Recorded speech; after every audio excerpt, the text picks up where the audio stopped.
വിരമിക്കൽ തീരുമാനം പിൻവലിക്കാൻ ഫുട്ബോൾ താരം സുനിൽ ഛേത്രി. വീണ്ടും ഇന്ത്യക്കായി കളിക്കാൻ തീരുമാനം.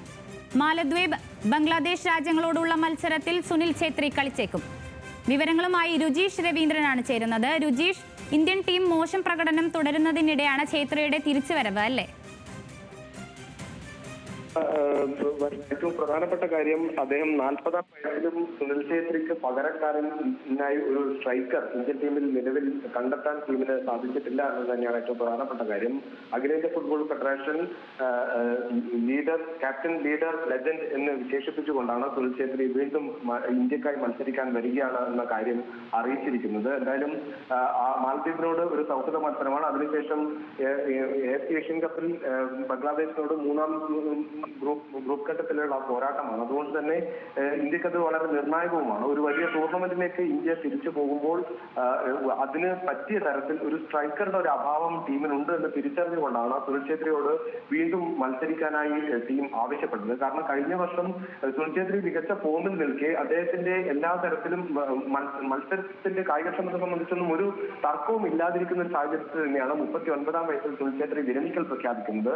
പക്ഷേ ഈ ISL സീസണിലും ഏറ്റവും കൂടുതൽ ഗോൾ നേടിയ ഇന്ത്യൻ താരം സുനിൽ ഛേത്രിയാണ്. അദ്ദേഹം ഇപ്പോൾ തന്നെ 12 ഗോളുകളും 2 അസിസ്റ്റുമായി ഏറ്റവും കൂടുതൽ ഗോളുകൾ നേടിയ ഗോൾ കോൺട്രിബ്യൂഷനുള്ള ഇന്ത്യൻ താരമായി ആ പട്ടികയിൽ മുന്നിൽ നിൽക്കുകയാണ്. അത്രയും ഫോമിലുള്ള ഒരു സ്ട്രൈക്കർ കയ്യിലിരിക്കെ എന്തിന് അദ്ദേഹത്തെ മാറ്റി അവിടെ നിൽക്കണം എന്നത് കൊണ്ടാണ് വീണ്ടും സുനിൽ ഛേത്രിയോട് ടീം അഭ്യർത്ഥിച്ചത്.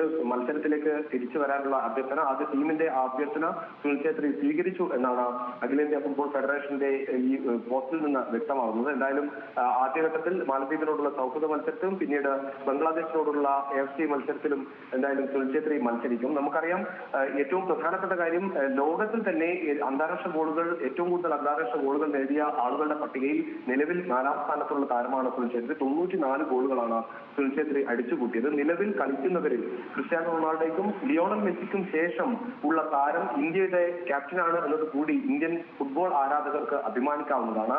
സുനിൽ ഛേത്രി 100 ഗോളുകൾ തികയ്ക്കും മുൻപ് വിരമിച്ചത് അന്ന് ഫുട്ബോൾ ആരാധകർക്ക് വലിയ നിരാശ സമ്മാനിച്ചിരുന്നു. വീണ്ടും സുനിൽ ഛേത്രി തിരിച്ചെത്തുമ്പോൾ അതൊരു 100 ഗോൾ എന്ന ഒരു അതുല്യ നേട്ടത്തിലേക്ക് സുനിൽ ഛേത്രി തിരിച്ചെത്തും എന്ന കാര്യത്തിൽ ഒരു പ്രതീക്ഷ തന്നെയാണ് ഇന്ത്യൻ ഫുട്ബോൾ ആരാധകർക്കുള്ളത്.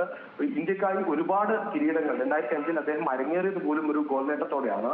അതിനുശേഷം ഇന്ത്യക്കായി 11ഓളം കിരീടങ്ങൾ സമ്മാനിച്ച ഒരു നായകൻ കൂടിയാണ് സുനിൽ ഛേത്രി. ആ തരത്തിൽ നമ്മുടെ പിന്നീട് 2005-ന് ശേഷം ഒരു പ്രധാനപ്പെട്ട സ്ട്രൈക്കറുടെ ഒരു അഭാവം ഇന്ത്യക്ക് ഏറെക്കാലം ഉണ്ടായിരുന്നില്ല. ചെറിയ ടൂർണമെന്റുകൾ ആണെങ്കിൽ കൂടി ഇന്ത്യ ഫുട്ബോളിൽ ഒരു വൻ ശക്തിയല്ല. പക്ഷേ ഏഷ്യൻ വൻകരയിൽ പല ടൂർണമെന്റുകൾ വിജയിക്കുന്നതിൽ, ഇന്റർകോണ്ടിനൽ കപ്പാകട്ടെ, സാഫാകട്ടെ, അങ്ങനെ നിരവധി ടൂർണമെന്റുകൾ വിജയിക്കുന്നതിൽ സുനിൽ ഛേത്രിയുടെ സാന്നിധ്യം ഇന്ത്യക്ക് വലിയ ഗുണമായിരുന്നു. അദ്ദേഹത്തിന്റെ നേതൃപാഠവും വലിയ ഗുണമായിരുന്നു. ആ തരത്തിൽ അതൊരു ശൂന്യതയായി കഴിഞ്ഞ ഒരു വർഷം തുടരുന്നതിനിടെയാണ് വീണ്ടും ഇന്ത്യയുടെ ഒരു മോശം പ്രകടനം തുടർച്ചയായി ഉണ്ടാകുന്നു എന്ന് കണ്ടപ്പോഴാണ് ശരി, രുജീഷ് രവീന്ദ്രനാണ് വിവരങ്ങൾ നൽകിയത്.